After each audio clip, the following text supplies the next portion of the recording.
ओम शांति। आज प्यारे मीठे बाबा की मुरली मंथन की डेट है 19 फरवरी 2025। तो आज मीठे मीठे बाबा अपने बच्चे से कह रहे हैं फिर से, तुमने अब तक जो पढ़ा है, अब तक जो कुछ पढ़ा है उसे भूल जाओ।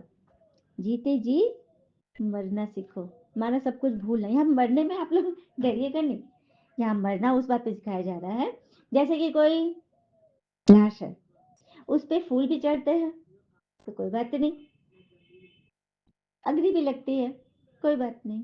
ये होता है मरना। जीते जी मरना, इस शरीर में रहते, देखते हुए भी नहीं देखो, सुनते हुए नहीं सुनो, सोचते हुए भी नहीं सोचो। मतलब किसी ने कुछ बोल दिया, टेढ़ा बोल दिया, उल्टा बोल दिया, लेकिन हमको लेना नहीं है। इसे कहते हैं मरना। दुनिया में तो आर्ट ऑफ लिविंग सिखाया जाता है, लेकिन भगवान हमें आर्ट ऑफ डाइंग सिखा रहे हैं।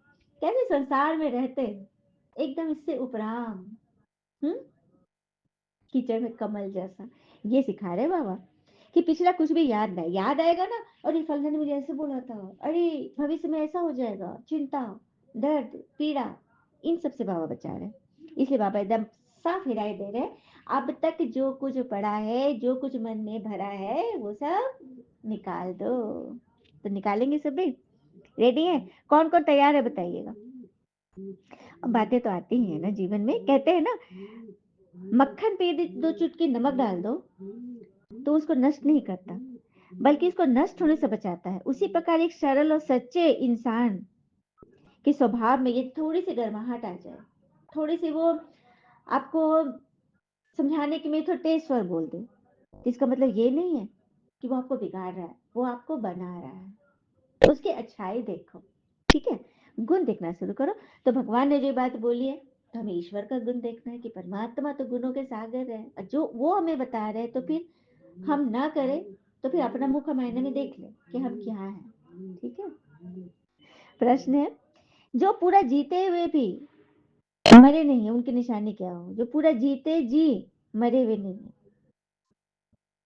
मतलब भगवान का बन गए, मुरली भी पढ़ रहे हैं, सेंटर भी जा रहे हैं, सब कुछ के डायरिया भरते जा रहे हैं, लेकिन मरे नहीं, अभी भी क्या क्यों कैसे ऐसे वैसे में पड़े हुए हैं।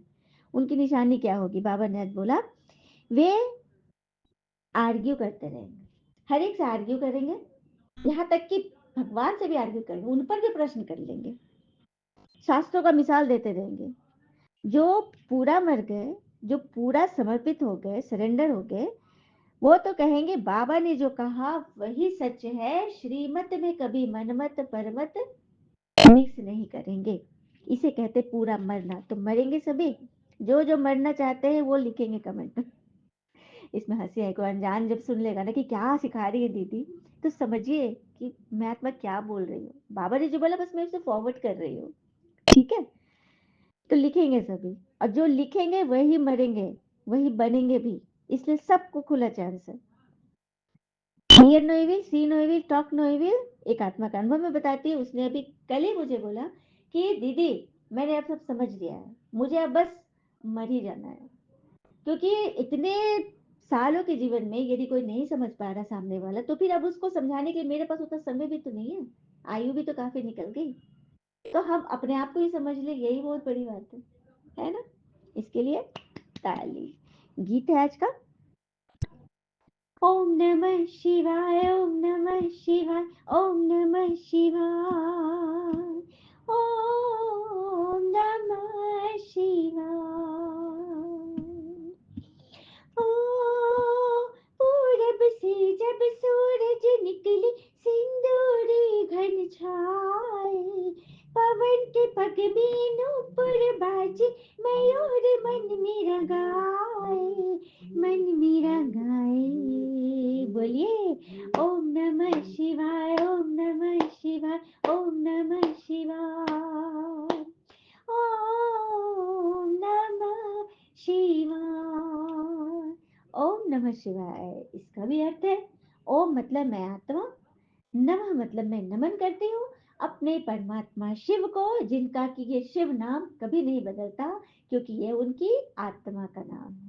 ठीक है? हमारे शरीर का नाम हर जन्म में बदलता है, लेकिन परमात्मा शिव का नाम नहीं बदलता। तो ये बात सभी गांठ बांध लो। ठीक है? ओम शांति। बाबा बैठ रहे हैं कि मैं अपने रूहानी बच्चों को समझा रहा हूँ, जो जीते जी मरे मैं उन्हीं को समझाता हूँ, वही तो परमात्मा की बात समझेंगे। अच्छा, बाबा बोलते हैं ना अपने को आत्मा समझो, इसका मतलब ही है आत्मा अर्थात मरा हुआ, इस दुनिया से उपराम, भूला हुआ, निंदा स्तुति मान अपमान सब में समान। तो परमात्मा उसी को बैठ समझाएंगे। अब हम सब समझे कि भगवान की बात हम समझ पा रहे हैं, इसका मतलब हम आत्मा, नहीं तो हम देहधारी हैं, और देहधारी से भगवान का कोई नाता नहीं। ठीक है। अब बाबा ने तो साफ कह दिया तुम्हारे में भक्ति के संस्कार थे। हाँ, और उसमें क्या कर रहे थे तो जो कुछ भी कर रहे थे वो शरीर कर रहा था, मन तो नहीं धुला। अच्छा चलिए कुछ सेकंड मन धुल भी गया, मतलब हम कर रहे हैं कोई कर्म कांड कर रहे हैं, पूजा रिचुअल्स कर रहे हैं, तो उसमें मेरा मन लगा हुआ है, तो मेरा मन कुछ क्षण के लिए अपने दर्द दुख दर्द चिंता परेशानी से थोड़ा सा हटा हुआ है, डाइवर्ट है, लेकिन क्या वापस वो सब काम जब हो गया तो क्या वापस मेरा मन एकदम शांत हो गया? क्या मुझे सदाकाल की शांति मिल गई या शांति का मार्गदर्शन मिल गया? नहीं ना। इसीलिए तो बाबा कहते हैं भक्ति तुमने की, भक्ति करके तो मुझे पाए हो। भक्ति जो सब जिसने जितनी ज्यादा भक्ति की मैं उन्हीं से मिलता हूँ, ये बात तय है। तो भगवान आकर अब हमें वो बता रहे हैं, अब हमें ज्ञान के संस्कार सिखा रहे हैं। बाबा कहते मैं शास्त्रों की बात नहीं करता, हम्म? मैं हूँ ज्ञान का सागर, और मनुष्य आदि है साधु संत है शास्त्रों के सागर। मैं भी बैठकर शास्त्र सुनाओ तो फिर उनमें और मुझ में फर्क क्या रह गया? हाँ, इसलिए बाबा कहते हैं मैं तुम्हें शास्त्रों का सार बताता हूँ। शास्त्र में जो थ्योरी तुमने पढ़ा ना, अब वो तुम्हारे जीवन की प्रैक्टिकलिटी वो अब रन कर रही है, तुम वो जीवन में जी रहे हो। हाँ, लेकिन फिर सबसे बड़ी बात है याद करने की। घड़ी घड़ी कहना पड़ता है हे मन मन मना भव, अपने मन से कहना पड़ता है। मन मन को लुभाने वाले में सदा लगा के रखो ना, बाबा को याद करो, यही बहुत कोई बात है जिसमें विघन पड़ते हैं। बहुत बच्चे जो सारे दिन में 2 मिनट भी याद नहीं करते। कल परसों मंथन में बताया था ना कि व्हाट्सएप अगर भगवान का हमारा होता हमारे साथ पर्सनल चैटिंग, तो उनके जब लास्ट दिन देखते हैं तो बस सुबह के 5 बजे, उसके बाद तो कोई दर्शन ही नहीं, याद ही नहीं, है ना, क्योंकि माया विघन बहुत डालती है। कई है ना, बाबा का बनते हुए अच्छा कर्म नहीं करते, मतलब याद नहीं, योग बल जमा नहीं है ना, तो फिर अच्छा कर्म होगा ही नहीं, व्यर्थ की ही कचरा चलेगा। एक बात मैं बताना चाहूंगी कि जो लोग ऑफिस जाते हैं या बाहर के काम में रहते हैं, तो ऑफिस में ज्यादा थकता है उनका मन या घर में ज्यादा थकता है? हाँ, घर में ज्यादा थकता है, क्यों? क्योंकि घर के काम का तो हम कर ही लिए, और आराम से जब बैठे ना तो फिर मन व्यर्थ में दौड़ना शुरू कर देता है, बहुत जाता है, यहाँ तो या तो वीडियो खोल लेंगे या कुछ करेंगे, व्यर्थ में बहुत जाएगा। लेकिन ऑफिस के काम में हमारा मन आवश्यक कार्यों में उलझा रहता है, बिजी रहता है, व्यर्थ में नहीं जाता। तो अब समझ में आया, हमारा मन व्यर्थ में ज्यादा थकता है, ज्यादा थकता है, तो घर में हम ज्यादा थक जाते हैं। हाँ, खाली समय मिला तो ज्यादा थक जाते, एकांत मिला तो ज्यादा थक गए, तो उससे बचना है अपने आप को। ठीक है। बुद्धि में बैठता ही नहीं कईयों को, बाबा की आज्ञा का भी निरादर कर देते, पढ़ते ही नहीं तो ताकत कैसे मिलेगी, योग ही नहीं करते। और ये पढ़ाई है सोर्स ऑफ इनकम 21 जन्मों की। कई पढ़ते पढ़ते मर जाते हैं, तो वो पढ़ाई थोड़ी साथ ले जाएंगे, पढ़ते पढ़ते मर गए, धारणा कुछ नहीं की, तो फिर क्या जाएगा? दूसरा जन्म लेकर फिर नए सिरे पढ़ना पड़ेगा। यहाँ तो तुम जितना पढ़ोगे साथ ले जाओगे वही जाएगा तुम्हारे साथ। हम्म? तुम्हारे साथ वही जाएगा, प्रारब्ध पाते हो दूसरे जन्म में। एक जन्म का मिलता है, लौकिक पढ़ाई जो पढ़ो एक जन्म का मिला, दान दक्षिणा की एक जन्म का मिला, लेकिन यहाँ भगवान 21 जन्म का दे रहे हैं। एक ही बार सुप्रीम रूह आकर हम रूहों को नॉलेज देते हैं, सुप्रीम रूह आकर, सुप्रीम आत्मा आकर, सुप्रीम सोल आकर हम सोल्स को पढ़ाते हैं, जिससे हम विश्व के मालिक बन जाते हैं। सुना, बाबा कहते हैं मेरा बनकर मेरा नाम तो बदनाम मत करो। एक गीत था ना, राम का नाम बदनाम ना करो, है ना, ऐसे था ना कुछ काम। वही बाबा, मेरा नाम बदनाम मत करो, एक दो से बड़े प्यार से चलो, उल्टे सुलटे बोल मत बोलो, उल्टे सुलटे संकल्प विकल्प भी मत चलो, अपने आप को संभाल लो स्वयं ही, ये बाबा कहते हैं। और कहते हैं ना जिंदगी में दो लोग का होना बहुत जरूरी है, एक तो कृष्ण जी जैसे जो न लड़े फिर भी जीत हमारी पक्की, मतलब जो हमारी तरफ से नहीं भी बोल रहा है फिर भी जीत हमारी पक्की है कि वो हमारे साथ है। और एक है कर्ण के समान, जिसको पता है कि मैं गलत रास्ते पे, हार मेरी निश्चित है, फिर भी उसका साथ दे रहा है ना, ये बात होती है, सच्चाई की जीत है। बाबा आगे बोल रहे, बाबा को ऐसी ऐसी अहिल्याएं कुब्जाएं भीलनियों का भी उद्धार करना पड़ता है। कहते हैं ना, भीलनी के बेर खाए किसने? त्रेता वाले राम जी ने भीलनी के बेर खाए। और भीलनी भी कैसी? ऐसे वैसे भीलनी का थोड़ी ना चखेंगे। वह भीलनी जब ब्राह्मणी बन गई, ब्राह्मणी बनना था जब वो परम पवित्र हो गई, उसके मन में सिवाय अपने इष्ट के कुछ भी नहीं, कोई व्यर्थ नहीं, कोई देहधारी नहीं, कुछ भी है ही नहीं, तब उसके भगवान भोग चखेंगे, बेर चखेंगे। इसलिए ब्रह्मा भोजन की महिमा है। सुना? ब्रह्मा भोजन में एक बात मैं भी बताना चाहूंगी। हम सभी भगवान को भोग लगाते हैं, तो उसने जूठे बेर क्यों किए थे? शबरी ने जूठे बेर क्यों किए थे? वो टेस्ट कर रही थी ना कि खट्टे तो नहीं चले जाएंगे मेरे प्रभु को, मेरे इष्ट को। इसी तरह हम सब भी जब भोग बनाते हैं ब्रह्म भोजन, तो कभी कभी ये होता है ना कि पता नहीं नमक डाले हैं कि नहीं, या तीखा को ज्यादा है, मतलब कुछ गड़बड़ तो नहीं हो गया, मतलब भूल रही हूँ मैं डाली कि नहीं डाली। तो क्या कहते हैं हम लोग, बस जीभ पर टिप पर हल्का सा रखते हैं, हल्का सा, और उससे से पता चलता है इसमें है कि नहीं है, और फिर तुरंत कुल्ला करके उसको साफ कर लेते हैं। इसमें कितना भाव छिपा है।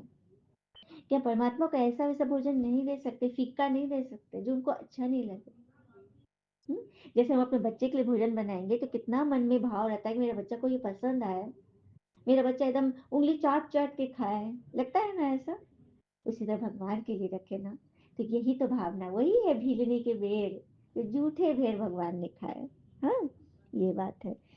तो बस बाबा कहते मैं तो खाता नहीं हूँ, यह रथ खाता है। ब्रह्मा पिता जो शरीर में थे उस समय की साकार मुरली है, तो बाबा वही बोल रहे श्री बाबा कि मैं नहीं खाता, लेकिन मेरा रथ तो खाता है, मैं तो सिंहासना लेता हूँ। तो तुम बच्चों को किसी भी बात में किसी से भी आर्ग्यू करने की दरकार नहीं, कोई डिबेट नहीं करना, हमेशा अपना सेफ साइड रखना है। अगर समझ में नहीं आ रहा, बात अच्छी नहीं लगी, तो वहां से हट जाओ, हट जाओ। बस एक ही लाइन बोल दो कि श्री बाबा कहते हैं, मैं थोड़ी कह रहा, हम लोग भी कहते हैं ना, हम नहीं कह रही हूँ, ये मंथन मैं नहीं बोल रही हूँ मुरली, ये बाबा के वचन है, मैं तो सिर्फ उसे प्रेजेंट कर रही हूँ, मैं तो बस माइक हूँ। इसीलिए पकड़ना है किसी को तो बाबा को पकड़ो, जाओ निराकार के पास जाके पकड़ो, उनसे बात करो, ठीक है? शिव बाबा को रुद्र कहा जाता है। रुद्र क्यों कहा जाता है? रुद्र था एकदम विशाल काय, मतलब कि एकदम असीम शक्तिशाली, हजार सूर्य से भी तेज स्वरूप। तो रुद्र ज्ञान यज्ञ से विनाश ज्वाला निकलती है, जो पूरी कलयुग नरक को स्वाहा करेगी। तो ये काम सिर्फ रुद्र ही कर सकते हैं, शिव। बाकी श्री कृष्ण जी को रुद्र नहीं कहेंगे, क्योंकि विनाश श्री कृष्ण नहीं कराते। बाबा का ही गायन है ना, भगवान का ही गायन है कि ब्रह्मा जी द्वारा स्थापना, विष्णु जी द्वारा पालना, और शंकर जी द्वारा विनाश कराते, खुद कुछ नहीं करते। वो तो करण करावन हार है ना। बाबा कहते हैं हाँ हाँ, हम कोई से नहीं कहते विनाश करो, ये ड्रामा में नूंद है। जब तुम बच्चे संपूर्ण शंकर स्वरूप में स्थित हो जाते हो, त्रिनेत्री स्वरूप में जब स्थित हो जाते हो, तब अपने आप परिवर्तन हो जाता है। सारे बच्चे जब इकट्ठे हो जाएंगे तो अपने आप परिवर्तन परिवर्तन परिवर्तन, ठीक है? मैं तो बस संगम पे आता हूँ, जिसके लिए गाया हुआ ना, सुप्रीम ऑस्पिशियस युग अर्थात शुभ मंगल युग। अभी संगम पे जो कुंभ, महाकुंभ जो लगी हुई है, नदियों का मेला, 3 नदियों का मेला, गंगा यमुना और सरस्वती। तो कितनी भीड़, मुझे लगता है ना कि हिंदुओं के हर एक घर से कोई घर बचा नहीं होगा, मुझे तो भीड़ देख के ऐसे ही लग रहा है। सारे घर वहां पहुंच रहे हैं, सारे लोग पहुंच रहे हैं, घर का एक भी सदस्य जरूर जा रहा है। तो इस पर मैं एक बताना चाहूंगी, तीनों नदियों के बारे में मैंने भी पढ़ा था कहीं। तो गंगा नदी में हमारे पाप धुलते हैं, यमुना नदी हमारे पुण्य धो देती है। ये मैंने नई बात सुनी, यमुना नदी पुण्य धो देती है, तो पाप और पुण्य दोनों धुल गया। तो सरस्वती माता क्या करती हैं, वो हमें बैलेंस अब बराबर करके हमें नया बना देती है। सुना? पवित्र बना देती है, एकदम एकदम शिशु शैशव अवस्था में आ जाता है। अच्छी बात। तो पाप धुले हो तो समझ पुण्य धुलना, इसमें लोगों को कुछ पुण्य धुल जाएगा। तो पुण्य का भी ना बहुतों को अहंकार हो जाता है, वो भी धुल जाता है। तो आप बन गए एकदम बच्चा, भगवान का वारिस बच्चा, दूध मुहा बच्चा बन गए, जिसे भगवान चाहे तो जैसे चला दे, जैसे समझा दे, जितना मन उसको दे दे, वो बस बाबा बाबा बाबा ही करता रहे। है ना? अच्छी बात है ना? तो बाबा वही बोल रहे हैं, मैं तो इनमें प्रवेश करता हूँ। हाँ, भक्ति वाली गौमुख की बात नहीं है, भक्ति में गौमुख का है कि उसके मुख से अमृत निकला। तो ये इस मुख की बात है, ब्रह्मा मुख की बात है, जिसके मुख से ये ज्ञान निकल रहा है। मुख तो मनुष्य का ही चाहिए ना, जानवर का थोड़ी चाहिए। जानवर ना तो बोल सकेंगे, ना सुन सकेंगे, ना फील कर सकेंगे। मनुष्य का चाहिए जिनके मुख से ये ज्ञान निकलेगा। इतना भी किसी की बुद्धि काम नहीं करती। दूसरी तरफ फिर भागीरथ दिखाते हैं, भागीरथ अर्थात भाग्यशाली रथ। तो परमात्मा को जो नीचे उतारे, 7 घोड़ों का रथ सूर्य को दिखाते हैं, 7 घोड़े लगे हुए। हम्म? तो 7 गुणों को धारण करने वाला जो रथ है, हमारे लेखा दादा ब्रह्मा पिता, जिनके तन में स्वयं ज्ञान सूर्य पधारे, तो उनका नाम, उस रथ का नाम हुआ भागीरथ अर्थात भाग्यशाली रथ। ये तो कब किसी को पता ही नहीं कैसे आते। यही तो तुम्हें सबको बताना है, क्योंकि किसी को मालूम ही नहीं है। सबको बताना है ना, क्योंकि तुम पांडवों की अभी प्रीत बुद्धि, कोई कोई की तो फौरन प्रीत बुद्धि बन जाती, सेकंड में बाबा से मिले, सेंटर गए और बन गए प्रीत बुद्धि। कोई कोई की ना आहिस्ते आहिस्ते प्रीत जुड़ती है। सही बात है ना। हाँ, धीरे धीरे ये कन्विंस होते हैं, है ना। जब अच्छी रीति जब कन्विंस हो जाते हैं ना, उनको समझ में नहीं आता है कि ये लोग अच्छे से समझा नहीं रहे, ऐसा लगता है कईयों को। लेकिन जब वो कन्विंस हो जाते हैं ना, तो फिर उन्हें कोई रोक नहीं सकता। जब जल की धार बह निकलती है ना, तो उसको कोई भी तरीके से हम रोक ही नहीं सकते, कहीं ना कहीं से वो रास्ता बना ही लेगा। तो बस उनकी तकदीर खुल गई, है ना। बाबा कहते हैं, कितनी सिंपल सी बात है। सबका सहारा एक गॉड ही है, मानते हैं लेकिन जानते नहीं, परिचय ही नहीं है। बाबा को याद करो, चक्र को याद करो, चक्रवर्ती राजा बन जाएंगे। हाँ, चक्रवर्ती राजा कौन बनते हैं? जो पूरे चक्र को जानते हैं, जो पूरे सृष्टि चक्र को जानते हैं, 5 स्वरूपों का अभ्यास करते हैं, जो जो इच्छा से 5 स्वरूप में टिक जाएंगे, अर्थात इच्छाधारी। कौन बनती है? इच्छाधारी नागिन, अर्थात जिसके पास मणि होती है। आइए इस पर एक छोटा सा बात बताती हूँ, लेकिन सच्ची बात है। सपेरा जब बीन बजाता है तो सांप को नचाता है, लेकिन उस सांप का क्या किया जाता है? डंक निकाल देता है, विष के दांत निकाल देता है, ताकि वो उसी पर हमला ना करे। ठीक है, ऐसा होता है। तो भगवान भी जब हमसे मिले, तो हमारे अंदर से कौन से विष के दांत निकाले? विकारों के जो विष हमारे अंदर थे। एक तो काम, क्रोध, लोभ, मोह, अहंकार, ईर्ष्या, आलस, राग, द्वेष, ये था ही। और उसके बाद अभी ब्राह्मण बच्चों में भी क्यों, क्या, कैसे, ऐसे वैसे, इसके भी दांत हम सजो के रखे, विष के दांत। तो भगवान उसको तोड़ते हैं, उस पे प्रहार करते हैं, तब हम बन जाएंगे मणि वाले सर्प। तो ऐसे सर्प जो केचुल बदलता है, अर्थात अपने देह भान को हटा देता है, निकाल देता है, निकासी कर देता है, और बन जाता है एकदम पवित्र। भगवान की याद, भगवान की मुरली पे जो धुन पे वो जो नाचता है ना, तब उसकी मणि दिखाई देती है, आत्मा मणि। तो ये बनना है हमें। और इच्छाधारी है, जब जिस रूप में हम सेट हो जाए, है ना। जितने भी पुरुषार्थी होते हैं वो तो जोर से पढ़ाई में लग जाते हैं। जिनको पढ़ाई का शौक होता है वे सवेरे उठकर पढ़ाई करते हैं। भक्ति वाले भी सवेरे उठते हैं, नौदा भक्ति कितना करते हैं, लेकिन भगवान का पता ही नहीं। हाँ, जब सिर काटने लगते तो साक्षात्कार होता है, रावण का दृष्टांत।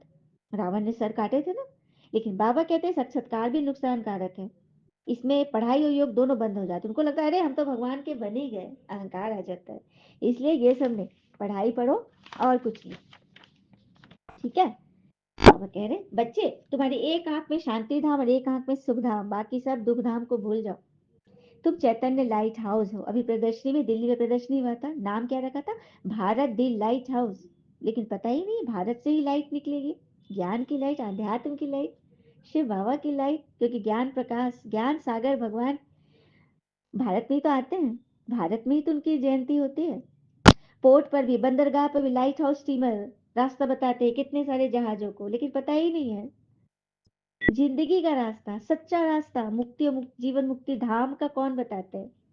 तुम बच्चे बनते हो लाइट हाउस। तो जितनी ऊंची स्थिति होगी उतना ज्यादा आप सभी को राह दिखाओगे। ठीक है। बाकी तो सभी कहते भी है गॉड फादर सबका एक है, लेकिन पहचानते नहीं है। तो बाबा को बताना है कि ब्रह्मा द्वारा स्थापना, और हम सब ब्राह्मण ब्राह्मणियां है बीके। सबको परिचय दो अपना। अच्छा, बाबा की नमस्ते, हम बच्चों की प्यारे बाबा को नमस्ते। धारणा के लिए मुख्य सार, पहले पॉइंट, तीव्र पुरुषार्थी बनने के लिए पढ़ाई का शौक रखना है। सर्व सर्व उठकर पढ़ाई जरूर पढ़नी है, साक्षात्कार की आस नहीं रखनी, इसमें टाइम वेस्ट जाता है। दूसरी पॉइंट, शांति धाम और सुख धाम को याद करना है, इस दुख धाम को भूल जाना है, किसी से भी आर्ग्यू नहीं करनी है, उसी की भाषा में उसी के तरह से उसे समझाना है। प्रेम से मुक्ति और जीवन मुक्ति का रास्ता बता देना है। वरदान है, सदा सुखों के सागर में लवलीन रहने वाले अंतर्मुखी भव। सदा सुखों के सागर में लव में लीन रहने वाले ही अंतर्मुखी। बाबा ने बोला अंतर्मुखी बनो, क्योंकि बाह्य मुखता बाबा को पसंद नहीं है। फल्ला ने कुछ बोला, हम देखिए दो चीज हम कर सकते हैं, किसी ने कुछ बोला टोका, एक होता है रिएक्ट, नेगेटिव में जाना, एक होता है रिस्पॉन्स। रिस्पॉन्स मतलब हमने उसकी बात को समझा, वो क्या कहना चाह रहे हैं और हम उसका वो सोल्यूशन दे रहे हैं जो कि सबके हित में हो, ये होता है रिस्पॉन्स। लेकिन रिएक्ट करना, प्रतिक्रिया, नेगेटिव होता है, बचना है इससे। तो बन जाए अंतर्मुखी, अंदर अंदर बाबा से बात करें ना, कुछ भी बात हो रही ना तो बाबा के पास भागे, एकमात्र सहारा वही है, वही हमें समझाएंगे। तो सदा सुखों के सागर में जो लीन रहेंगे वो अंतर्मुखी बनेंगे। कहा जाता है ना, अंतर्मुखी सदा सुखी। जो बच्चे सदा अंतर्मुखी भाव का वरदान प्राप्त कर लेते हैं, वह पिता समान सदा सुख के सागर में लवलीन, उन्हें किसी बात की फिक्र नहीं होती, उन्हें भगवान पे इतना अटूट निश्चय है, उनको पता है सब ठीक है, सब ड्रामा अनुसार हो रहा है और बेस्ट हो रहा है, क्योंकि ड्रामा सदैव कल्याणकारी। तो ऐसे बच्चे, सुखदाता के बच्चे स्वयं ही सुखदाता बन जाते हैं, मास्टर सुखदाता, जो सर्व आत्माओं को सुख का खजाना बांटते हैं, सुखों का, शांति का, आनंद का। तो जो अंतर्मुखी बन ऐसी संपन्न मूर्ति बन जाओ, जो आपके पास कोई किसी भी भावना से आए अपनी भावना संपन्न करके जाए। क्या बात है, आपके पास जो भी आए कैसी भी भावना हो, लेकिन आपकी भावना से संतुष्ट संपन्न बनकर जाए, आपको स्वीकार करे। जैसे बाबा के पास खजाने की अप्राप्त कोई वस्तु नहीं, वैसे आपके पास भी होना चाहिए। कोई भी आए, शांति चाहिए, खुशी चाहिए, आनंद चाहिए, जिस भी रूप में, आप सेवा करो, संपन्न करो, संतुष्ट करो उसको। ये है भगवान का, है ना। और कहते हैं ना, जैसे कि हम स्टीमर में बैठते हैं तो हमें कैप्टन पे पूरा भरोसा होता है कि ये हमें सही दिशा में ले जाएगा, हम आराम से मौज करते रहते क्रूज पे या किसी चीज पे, है ना। रेलवे में जा रहे, हमें ड्राइवर पर भरोसा है, हम आराम से चैट खाते हुए और अपना चिप्स खाते हुए एकदम बादाम फोड़ते हुए आराम से जाते हैं, हर एक चीज में, फ्लाइट में है उसमें भी आराम से जाते हैं। लेकिन जिंदगी की गाड़ी में हम क्यों निराश हो जाते हैं? क्या इसकी गाड़ी का ड्राइवर भगवान को नहीं बनाया हमने अभी तक? हाँ, हमारी जिंदगी की गाड़ी का ड्राइवर भगवान है, ठीक है, वो चला रहे हैं हमारी नैया के खेवैया। तो उन पर भरोसा करके क्यों नहीं निश्चिंत रहते हैं? क्यों हम अपना बुद्धि चलाने लगते हैं, जो कि माया घास चढ़ जाती है। हाँ, माया को विदा करने का एक ही उपाय है, बाबा के पास भागना। ठीक है। स्लोगन, रूहानी शान में रहो तो कभी भी अभिमान की फीलिंग नहीं आएगी। जब रूहानी शान में रहेंगे, अरे बाबा मेरा, हम तो बाबा से बात करते हैं, बाबा ही सब कुछ है, बाबा ही संभालने वाला है, हमारे पास कोई एक्स वाई जेड नहीं है, सिर्फ बाबा। तो इस रूहानी नशे में जो रहेंगे शान में, उनको कभी भी अभिमान की फीलिंग नहीं है, कभी नहीं लगेगा कि मेरा मान खत्म हो गया, मेरा नाम नहीं लिया। हाँ, हद के नाम से हम जानते हैं, पता है क्या है हद का नाम? मान क्या है पता है? परछाई को पकड़ना। कल बोला ना बाबा ने स्लोगन में, सारी दुनिया आज किस होड़ में लगी, ब्यूटीफुल बनने की कोशिश में लगी है, जबकि पार्लर वाले तो फूल ही बना रहे हैं, FOOL। कितना खर्चा कराते हैं। अरे अपने किरदार को ब्यूटीफुल बना लो, हाँ, ताकि हम लोग इत्र छिड़कते हैं ना, तो ऐसा हमारे किरदार हो, हमारे किरदार से खुशबू आए। तो ऐसे बच्चों को भी अभिमान की फीलिंग नहीं आएगी, उन्हें किसी चीज के मान शान की इच्छा नहीं होगी। कोई मेरा मान अपमान कर दे, हम इतने बाबा की श्रीमत पे कोई कुछ कर भी रहा है, तो मेरा ही बोया हुआ आया है, उसको स्वीकार कर ले, आगे बढ़े, आगे बढ़े। ठीक है, माया तो पीछे कैसे चलेगी, हमें आगे बढ़ना है। अच्छा, ओम शांति। शुक्र मीठी बाबा, वो बाबा के प्यारे प्यारे बच्चे, आप सबका जीवन सदैव सुख शांति समृद्धि सफलता से भरपूर रहे और भरपूर करे। ओम शांति। शुक्रिया बाबा, शुक्रिया।